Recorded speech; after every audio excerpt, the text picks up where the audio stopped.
I never want to do anything.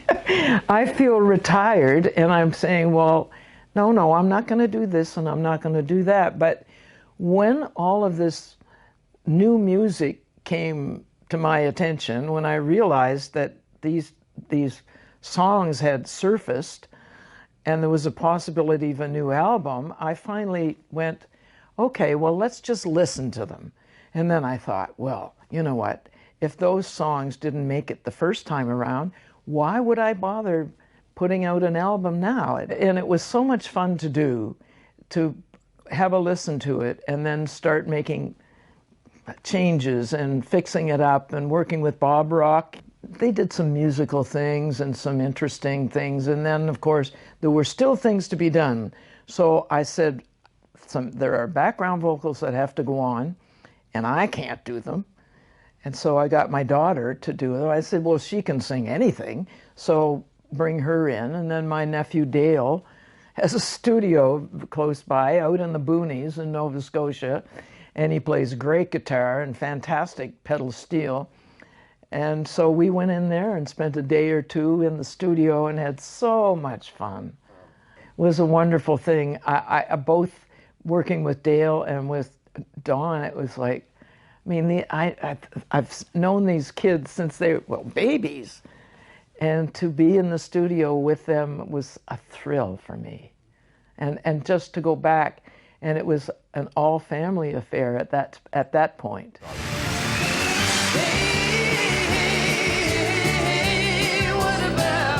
That's one of the big regrets of my career, was that I didn't put my foot down about having to do so many albums, because I could have done half that number and had, you know, real potent.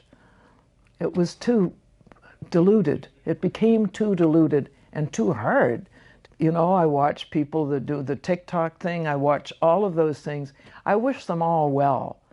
However they managed to make it happen, you know, it's hard work no matter how you do it. And if you're willing to do that and you've got the talent, go for it. I was never any different in real life as on stage. I was exactly that way. You know, with people, I never tried to be anybody else. I mean, they would dress me up a little more, perhaps, than I wanted to be dressed up. Over the years, there have been those people who wouldn't listen to my music because it wasn't cool to listen to my music, and that's fine.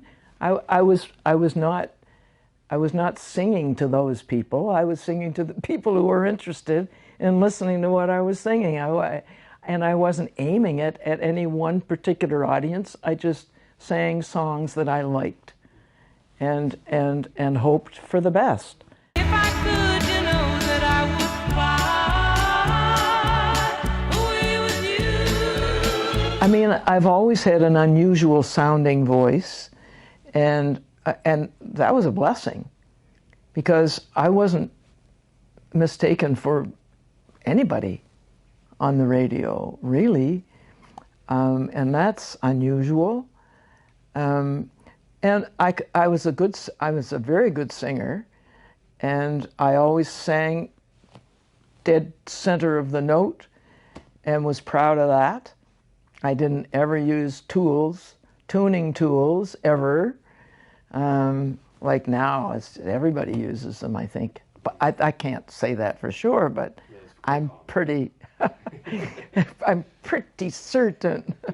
I know that when I mentioned that at the Junos, I mentioned that using that auto-tune at the Junos, there were a lot of people going like this. My career took control of me completely. I just said, wait a minute here. And I left, and my career was in a really good place. But I wasn't. Mentally, I knew it was time to go, and I couldn't do vocally what I used to be able to do even then, because I was traveling so much that I never got enough time to rest my voice.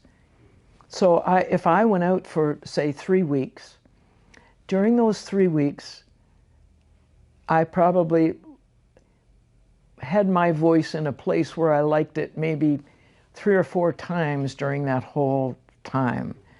And it's just not enough.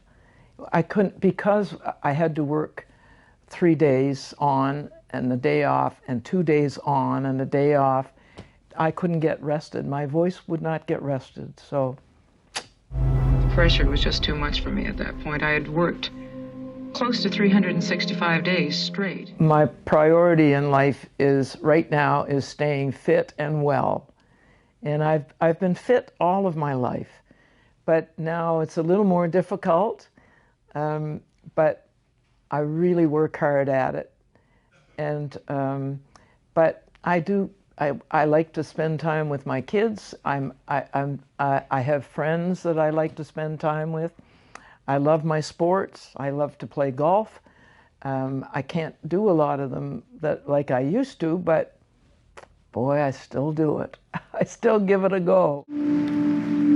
For me to be away for 50 years and be able to come home is a dream that I didn't know would ever come true. You know what the most important thing to me would be as a performer would be, what was I like to my people?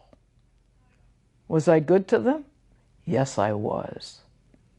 And you mean the people Around me, the people working for me, the people around me.